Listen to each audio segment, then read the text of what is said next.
මේ මාර වැඩේ කියන්නේ සුරේස් සලේව ඇතුළට දැම්ම විතරයි කට්ටිය එළියට වැලා කෑ ගන්නවා කෑ ගහිල්ලා බුදු අම්මේ ඉතින් උඹලට මොනවද මචං හිතෙන්නේ ඒ කෑ ගහිල්ල මේ අනිත් එක මොකක්ද දන්නවද ඔය කෑ ගහන හුකන්නලා ඉන්නව නේද මේ සරත් ෆොන්සේකාව ඇතුළට දැම්මම උඹලා කෑ ගැව්වද බං ඔය විදියට ඈ මේ මම දෙයක් කියන්න හැදුවේ ඔය කෑගහනයුන් ඉන්නව නේද ඕකුන් අනිවාර්යෙන් සම්බන්ධයි පාස්කු ප්‍රහාරයටත් ඒ හින්දා ඔවුන් ටිකත් කුදලන් ගිහිල්ලා ඇතුළට දාලා ඇට දෙක ලාච්චුවට දාලා තද කරා නම් මේම ගාන්ට කියනවා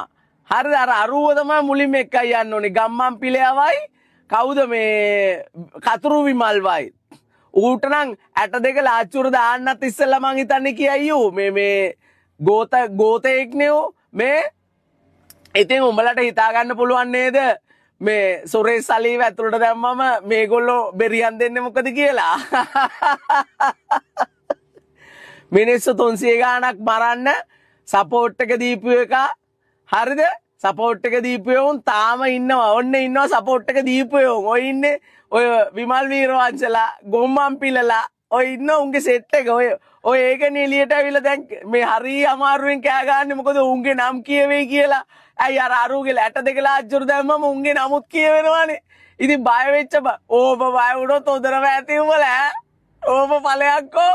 උඹලගේ නම් ටිකක් තව දවස් දෙක තුනකින් විතර කියවුවම හරියයි දන්නවද අනේ පකෝ